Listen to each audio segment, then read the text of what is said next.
Welcome to our Savvy series. I'm Catherine Magaña here with Rachel Ivanovich.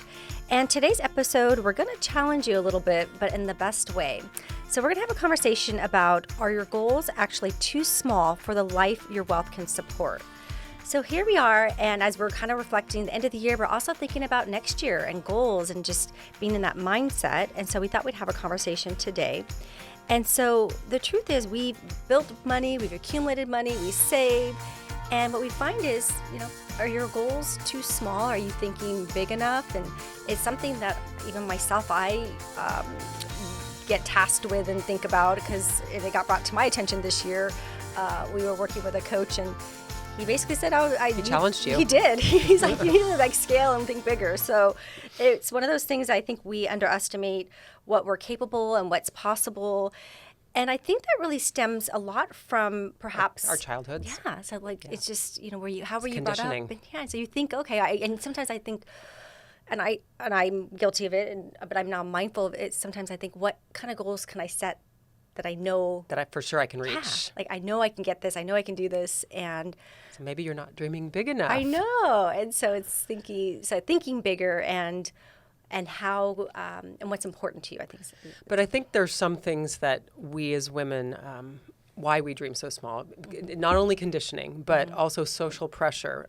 We don't want to look extravagant, or maybe we want to be practical or humble or conservative, because that was kind of what stems from our childhood. Or maybe we have money guilt, and I definitely am guilty of that. Yeah, because in my family we grew up with very little, and so I'm thinking, what would my parents think if I set this extravagant goal? For instance, I asked my husband the other day, I said, how much money do I have to make to actually have somebody clean my kitchen every day? Oh, that would be nice. I like that. I was like, every day? Yeah, because by the end of the day, because I love cooking. Like to cook. So I cook dinner, and then I'm tired. Yeah. And then I don't want to clean up, and some nights I leave the dishes in the sink. Oh, I can't. I'm one of those, I have to have everything clean and put away. No. I'm not the cook. I'm the more the cleaner. Yes, yeah. So I'm thinking that would be a really big goal for me. Yeah. I have a gal who comes once a week, but what if I had her come every day? Yeah, that would be pretty extravagant. That would be a good goal to have. And so what happens when we set goals that are too small? I think you kind of limit yourself. I agree. Yeah, you you underestimate what's possible. But you also potentially can plateau financially and personally because you're not pushing and dreaming big. Yeah. And so when you start thinking of wealth and financial freedom, and I think looking at freedom is kind of looking at time and money and trading those two, because I think a lot of times we feel that it's just the money, but it's actually time is just as important. Oh, absolutely. And I think if you have the money, obviously you can have the time to do things or take time unless away. you like mowing your lawn. Yeah. Well, doing the dishes or whatever. I mean, we've been building our house, and my husband's like, okay, let's install the floor this weekend. I'm like, well, I could go to the office and make way more than it would cost to pay somebody. So I think that you really do need to look at your goals and your time. And like you said, wealth can equal freedom from certain things that you don't maybe want to do. And so freedom to maybe if you want to travel a little more, or travel stress-free and not worry about work and just really enjoy. I know you have a trip coming up soon, and so do I. Yay. And it's like, okay, I think it's time to take a step back and, like I said, reflect and dream and think of goals. And as we're also have some fun. Yeah, we'll have fun, of course. I was like, wait a minute, I'm all thinking about next year. I'm like, oh yeah, I forgot about that. And so yes, and I have decompress. Fun. Yes, and then also think about, I think, the word for next year. I think that's kind of important, which we'll kind of share later in another episode. And it's just there's a lot to reflect, and I think being thankful and grateful for where we're at with this year, but then also planning for next year. And it was interesting. I was going back on some of looking at my goals that I had in place for 2025. Did you hit them? I hit a lot of them. There was a couple I didn't hit, and so which is okay. I'm like, okay, I just. So what did you hit and what did you miss? I missed my health goal, so next year. I don't know what happened. That went out the window. You worked a lot. I did work a lot, but I did some of the things I had in mind: increasing the education, savings for the kids, our retirement savings, and growing the business. I mean, there was a lot of things that I reached, but that was one area that I had, that I didn't. Were you not specific enough? I was pretty specific of what I wanted. I just didn't come up with the steps that I needed to do. Maybe it wasn't in line with what I really wanted. And it wasn't if you think about it, it wasn't actually one of my core values. Oh, so okay. I think that ties in, which we've had talked about that as a well. lot. So but as I reflect back now, thinking about some of the goals, I kind of think I maybe went a little small. Like it's like I should have. I think next year we need to dream a little bigger. Yes, I think that's part of the of having this conversation. Although I was going to run the Niagara Falls Marathon this year, and the way that I wrote the goal wasn't specific enough, so I said go to Niagara Falls. And so you went, but you didn't. I went, but I didn't run in the race. It's like, oh man. So get more specific with your goals. Yeah. And so for some, it might be working less or differently next year. It might be funding a new business. Yeah, because wealth gives you options. Absolutely. And looking at maybe some different adventures. Experiences, trips. How are you? What were some good goals for you? And then we also hear a lot of times clients want to help their kids or their grandkids, but what is it, what does that look like for you? Or is that a goal for this year? Or is that like a longer term goal for you? But I think it's also important to be intentional with the goal and making sure. My coach, so I've had a business coach for years, but what she always talked about was being in sequence with your goals and with your money. Because if you are, let's say, in scarcity or you're just, barely paying your bills, you're going to make decisions differently than if you're in success or abundance. And so you definitely need to be very intentional about, how you're setting your goals and dream big, regardless of where you are with your wealth. But I think definitely, being intentional is important. So a couple of things to think about as you're thinking about your goals are, does the goal match kind of with what income or assets or money that you have? And does the goal excite you? Does you're motivated? Is it something that inspires you? So how are we going to set a health goal that inspires us, right? It's like it's not just maintenance. It's exactly. I mean, don't get me wrong. I did do some things. I just didn't do exactly what I wanted to do. But because I know. How do you line it up with your core values? Right. I think you reestablish. You figure out what your core values. You could play golf with your family. Well, there you go. I like that. And then, does the goal, does it provide you freedom and and does it? Yeah. What and does it bring you joy or just what is it? How does it? Does it stretch your imagination? Yeah.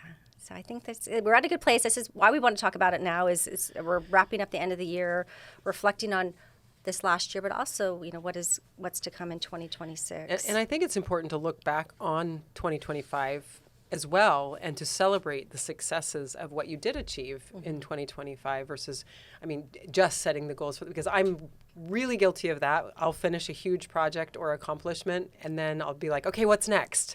And not take that time to celebrate and enjoy. I know, And because you finish some exams this year, like, okay, ready for the next thing. I'm ready for the next thing. I'm like, what can I sign up for now?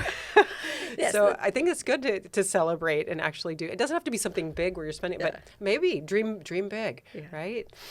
And so some things that might come up for you as you're kind of looking at your lifestyle in different areas, there's kind of personal life and well-being goals. Like you talked about, can you hire somebody to come clean? Can you hire for me, can I hire somebody to come cook for me? Just kidding. Why not?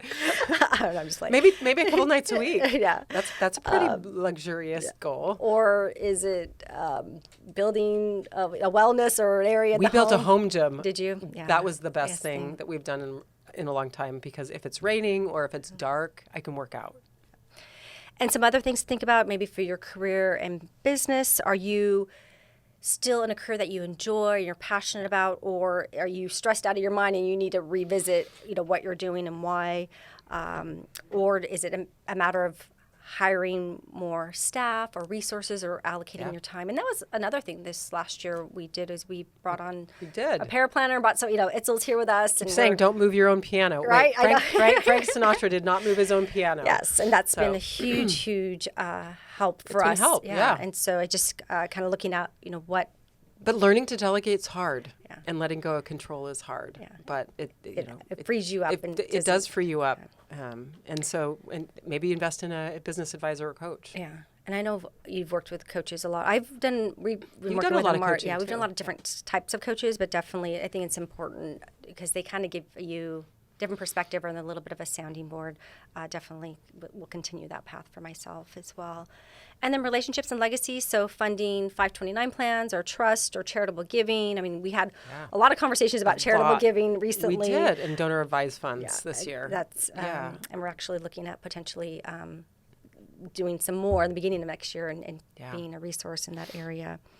Or it might be a matter of taking more vacations or more family vacations. Time. You did a big one this year. I did do a big one this year, which was a nice. I think you needed more downtime in that one. Yeah, it was pretty intense. It was a lot of fun, but it was there was a lot of travel in a short period of time, and I maybe think, like one day of activities and then one day down of rest. I know. Yes, so, but alternate that. And then just kind of looking at, is there any other travel or adventure or things that you want more experiential I think wealth. That's more of, I mean, we really love to do that as a family. Is let's go abroad and maybe learn a new language, or let's adventure travel. I love to do adventures when I travel. We're going zip lining, nice. Yes, and Okay. snorkeling in Belize. Nice. I'm excited. Yeah, that's going to be a lot of fun. Yeah. So part of this is creating goals to help you have that vision and inspire you and about life and things to accomplish. And otherwise, if you don't do it, then you could have burnout. Then somebody else is creating the life for you. You're not creating your own life. And I think that's why it's important that, we do look at what are some of our It'll stretch you. And it's not just about having bougie dreams. Yes. Maybe it's about, aligning yourself with a high net worth life. And when you are at work and you're working really hard, you have some things to really look forward to. Enjoy, And so have some balance between. And so part of this ties into then financial planning and making sure you have a plan, because it's one thing to say things, but it's also, what does this look like financially? You have to have a plan. So obviously we're big on having your goals, and then how do your goals tie into your overall financial plan? Because I think that's... And if you have small goals, it does create risk for affluent women. And it could be, wealth stagnation, because money that you don't put to work, it does lose power. And so you definitely want to be reviewing your financial plan and setting big goals for next year. There you go. So if you have any questions or if you want us to help you, we're here for consultation. You can reach us at 760-692-5700. And so once again, we want you to kind of be thinking about, what were your goals for this last year? What are your goals going to be for next year? And like we talked about, think bigger and be more strategic and be excited and enjoy the holidays. Exactly. I know there's a lot of time, a lot of time with family right now, and so we just once again, if you have any questions or if you want to have a consultation with us, you can reach us at 760-692-5700. And we want to thank you for getting savvy with us today. And remember to savvy up. Please stay tuned for important disclosures. The opinions expressed in this program are for general informational purposes only and are not intended to provide specific advice or recommendations for any individual or any specific security. It is only intended to provide education about the financial industry.